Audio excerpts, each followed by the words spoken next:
As I mentioned, I'm Peter Manos, Director of Research at ARC in Electric Power and Smart Grid.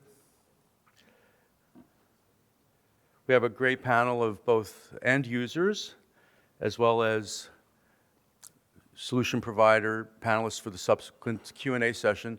Our goal is to not only present, but also to encourage a lively Q&A session at the end of our 90 minutes here today. Okay, so obviously our session description, everyone has probably seen it in the vFairs app. Do keep your phones on because we're going to have a live survey, but do also silence your phones. And I think a big part of what we're looking at is the importance of data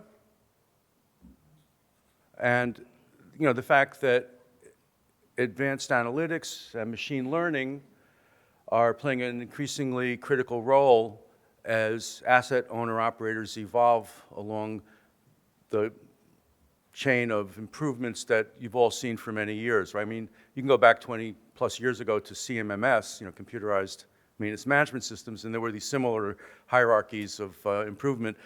I do think we're in a new generation of making it more and more real, and part of that evolution is around the data and the analytics, as I said. So that horizontal orange layer there with digital tools for visualization and machine learning and that data inputs enabling greater and greater analysis. And at ARC, we always also think about the threefold trichotomy of people, process, and technology, and want to give equal weight to the people and process. How are we enabling the technologies to get the data that they need by ensuring that we're not allowing for human biases to prevent good information from feeding into the system and the processes?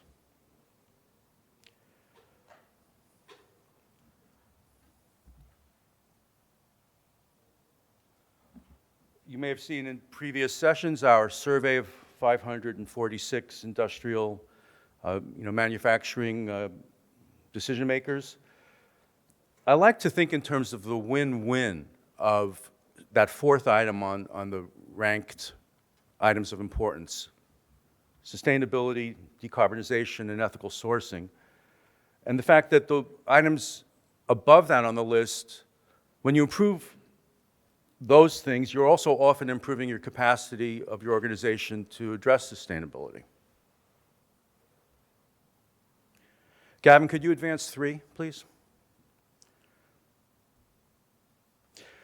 And that's what I'm showing here, that win-win, if there are things that your organization is doing and planning to do more to address traditional bottom line financial metrics and operational metrics and customer responsiveness metrics, there are elements of those that are also going to help your organization meet its longer-term sustainability goals. So it's just a natural low-hanging fruit aspect to include in our planning.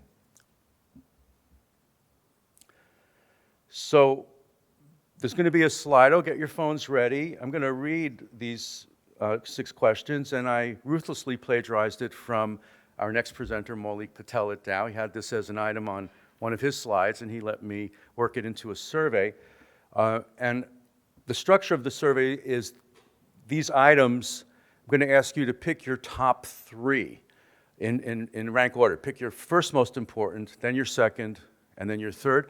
Because a lot of the time in that kind of structure of survey, the second or third percolates up as being universally important, while the first priority might be distributed more, in a more homogeneous way. So it gets interesting that way. So which of the 6 following potential outcomes of your organization's current or planned asset performance management program efforts, which of those 3 outcomes below would you rank as your top 3? Productivity gains, increased reliability or asset utilization is the second one. Thirdly, reducing rework. 4th is improved safety. 5th is increased data quality and integrity. And number 6 is cost reductions. So now, if you look at that, if you scan that QR code, or go to slido.com and pick that 7-digit number, let's see, 201-6281. Oh, excellent, thanks. Hot off the presses, we have the latest results, and they can still update, so vote if you haven't. So the first one, highest response, is increased reliability and asset utilization. So increased uptime of assets to produce products or on schedule and plan. And that's at about 60%. And then the next two are around 40 and 38%. Improve safety, enable field access to accurate information, reduce environmental health and safety risk, reducing trips back to the office. And that's almost tied with the third one, productivity gains.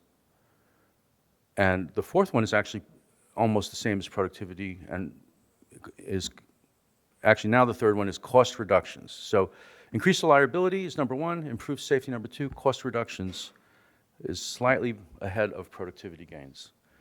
Well, thanks. That was interesting.